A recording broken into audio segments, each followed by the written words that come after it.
Chapter 11 of The Time Machine by H. G. Wells. I have already told you of the sickness and confusion that comes with time traveling, and this time I was not seated properly in the saddle, but sideways and in an unstable fashion. For an indefinite time I clung to the machine as it swayed and vibrated, quite unheeding how I went, and when I brought myself to look at the dials again, I was amazed to find where I had arrived. One dial records days, and another thousands of days, another millions of days, and another thousands of millions. Now, instead of reversing the levers, I had pulled them over so as to go forward with them, and when I came to look at these indicators, I found that the thousands hand was sweeping round as fast as the seconds hand of a watch, into futurity. As I drove on, a peculiar change crept over the appearance of things. The palpitating grayness grew darker. Then, though I was still travelling with prodigious velocity, the blinking succession of day and night, which was usually indicative of a slower pace, returned, and more marked. This puzzled me very much at first. The alternations of night and day grew slower and slower, and so did the passage of the sun across the sky, until they seemed to stretch through centuries. At last, a steady twilight brooded over the earth, a twilight only broken now and then when a comet glared across the darkling sky. The band of light that had indicated the sun had long since disappeared, for the sun had ceased to set. It simply rose and fell in the west, and grew ever broader and more red. All trace of the moon had vanished. The circling of the stars, growing slower and slower, had given place to creeping points of light. At last, some time before I stopped, the sun, very red and very large, halted motionless upon the horizon, a vast dome glowing with a dull heat, and now and then suffering a momentary extinction. At one time it had for a little while glowed more brilliantly again, but it speedily reverted to its sullen red heat. I perceived by this slowing down of its rising and setting that the work of the tidal drag was done. The earth had come to rest with one face to the sun, even as in our own time the moon faces the earth. Very cautiously, for I remembered my former headlong fall, I began to reverse my motion. Slower and slower went the circling hands, until the thousands one seemed motionless, and the daily one was no longer a mere mist upon its scale. Still slower until the dim outlines of a desolate beach grew visible.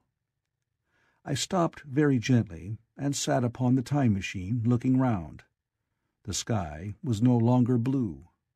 Northeastward it was inky black, and out of the blackness shone brightly and steadily the pale white stars.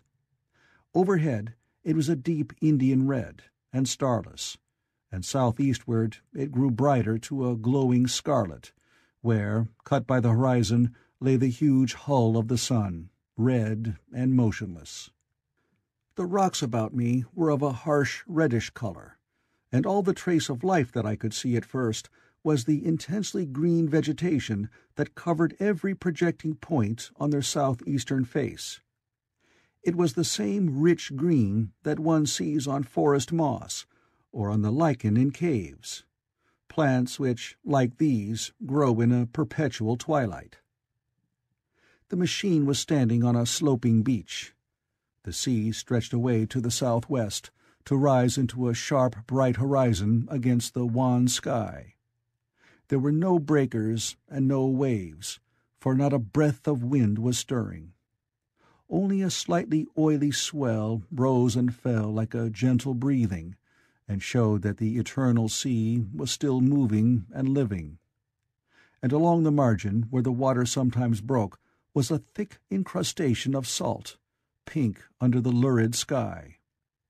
There was a sense of oppression in my head, and I noticed that I was breathing very fast.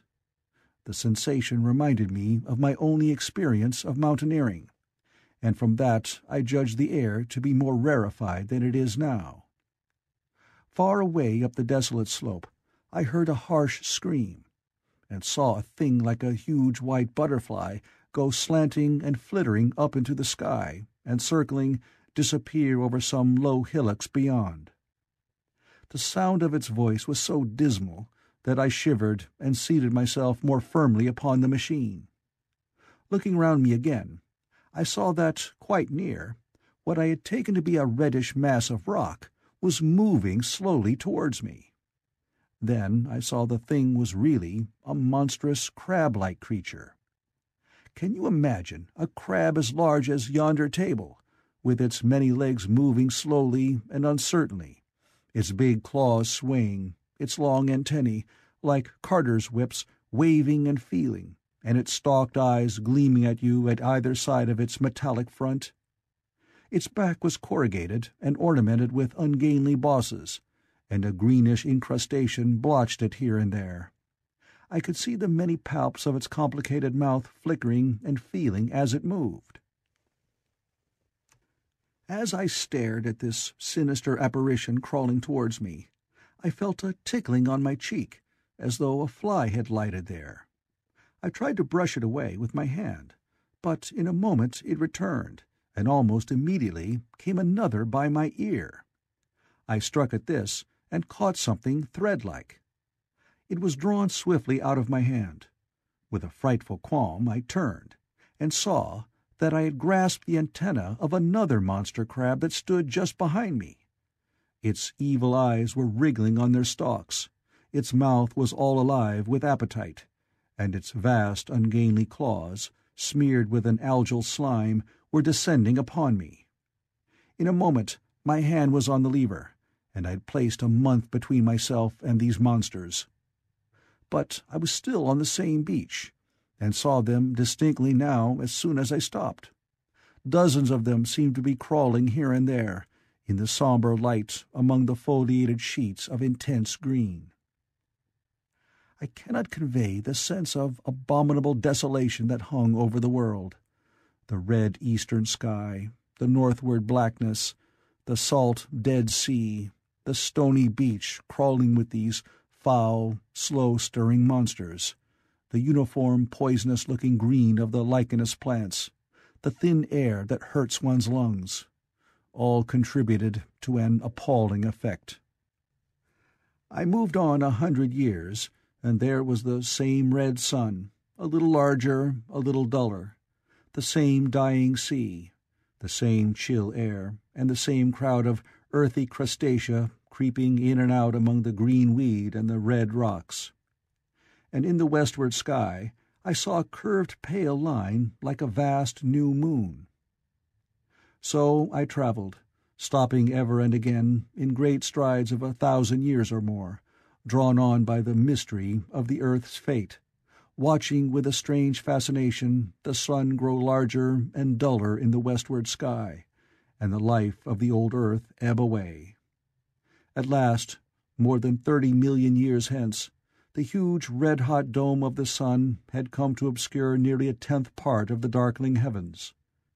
Then I stopped once more, for the crawling multitude of crabs had disappeared, and the red beach, save for its livid green liverworts and lichens, seemed lifeless.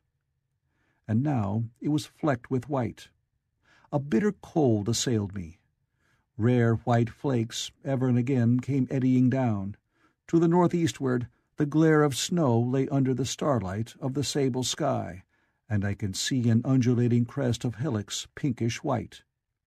There were fringes of ice among the sea margin, with drifting masses further out, but the main expanse of that salt ocean, all bloody under the eternal sunset, was still unfrozen.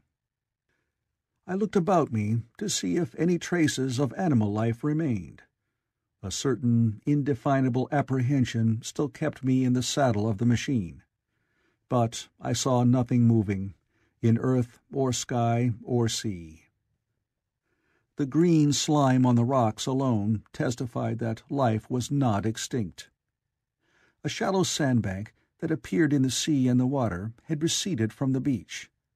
I fancied I saw some black object flopping about upon this bank, but it became motionless as I looked at it, and I judged that my eye had been deceived, and that the black object was merely a rock. The stars in the sky were intensely bright, and seemed to me to twinkle very little. Suddenly, I noticed that the circular westward outline of the sun had changed, that a concavity, a bay, had appeared in the curve. I saw this grow larger. For a minute, perhaps, I stared aghast at this blackness that was creeping over the day, and then I realized that an eclipse was beginning. Either the moon or the planet Mercury was passing across the sun's disk. Naturally, at first I took it to be the moon, but there is much to incline me to believe that what I really saw was the transit of an inner planet passing very near to the earth. The darkness grew apace. A cold wind began to blow in freshening gusts from the east, and the showering white flakes in the air increased in number. From the edge of the sea came a ripple and whisper. Beyond these lifeless sounds the world was silent. Silent? It would be hard to convey the stillness of it. All the sounds of man, the bleating of sheep, the cries of birds, the hum of insects, the stir that makes the background of our lives, all that was over. As the darkness thickened, the eddying flakes grew more abundant, dancing before my eyes, and the cold of the air more intense. At last, one by one, swiftly, one after the other, the white peaks of the distant hills vanished into blackness. The breeze rose to a moaning wind. I saw the black central shadow of the eclipse sweeping towards me. In another moment the pale stars alone were visible. All else was rayless obscurity. The sky was absolutely black. A horror of this great darkness came on me. The cold that smote to my marrow, and the pain I felt in breathing, overcame me. I shivered, and a deadly nausea seized me. Then, like a red-hot bow in the sky, appeared the edge of the sun. I got off the machine to recover myself. I felt giddy and incapable of facing the return journey. As I stood sick and confused, I saw again the moving thing upon the shoal. There was no mistake now that it was a moving thing, against the red water of the sea. It was a round thing, the size of a football perhaps, or it may be bigger, and tentacles trailed down from it. It seemed black against the weltering blood-red water, and it was hopping fitfully about. Then I felt I was fainting. But a terrible dread of lying helpless in that remote and awful twilight sustained me while I clambered upon the saddle. End of Chapter 11.